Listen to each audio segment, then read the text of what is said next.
Of course, it's a challenge, but a challenge is also an opportunity. That's the way we look at it. Education has changed a lot in the last 5 to 10 years in India. A sea change, I would call it. But along with that, there are a lot more opportunities for children to really go higher and much beyond what they could when we were growing up. One of the challenges, though I do feel important challenges that we must focus on is this over-obsession of marks. Our school system, our education system is just too much obsessed with marks and chasing of marks. What are parents and what are schools doing throughout the year? Chasing marks. What are marks? What are tests? Tests are meant to be diagnostic. They are meant to diagnose the strengths and the weaknesses of the child, so the teacher adjusts her lesson delivery accordingly. That's all. Yet marks in our country have become a way to put a label on a student. And what are these marks measuring? Your ability to memorize better and regurgitate better. Today in 2019, children already have Google at their fingertips, and with that access to limitless information. By the time they grow up, they will have artificial intelligence auto-prompting them with the information that they require for the next task. And yet we are valuing memorization.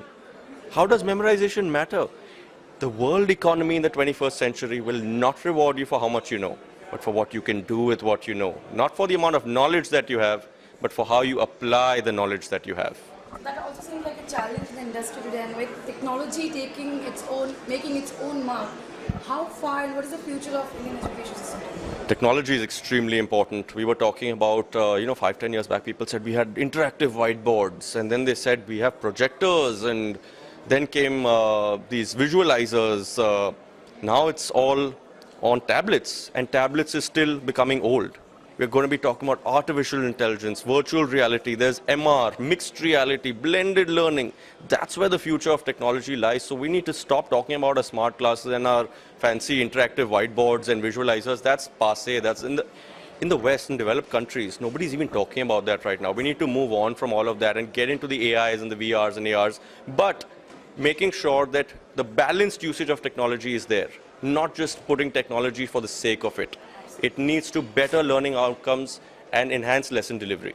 So on that point, what are the initiatives taken by the Podar Group of schools in terms of making education more experiential, more enhanced, moving far away from conventional? Absolutely. That is exactly what the Podar Group is striving to achieve day in, day out. Our teachers are not just there to be sages on the stages. They have to be guides on the side. They can't be these gatekeepers, security guard of knowledge. No, they have to be the facilitator of learning. And how do you facilitate learning? By getting the child's brain ready, by metacognition. These are the most important factors that we see. So play is an extremely important part of learning. Do you know that in the UK, the number of children that spend time in schools, playing in schools, is less than even what prisoners have in their jail? The outdoor time that prisoners have in UK is more than what children are getting in schools in UK.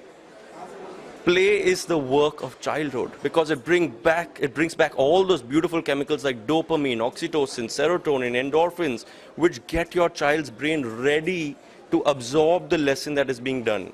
There is no point in teaching a lesson if the child's brain is outside thinking about the mango tree or thinking about his cricket in the evening or something. The teaching is only as good as the learning happens. And the learning, for that, you have to have the child's brain ready. That's what we try to focus on.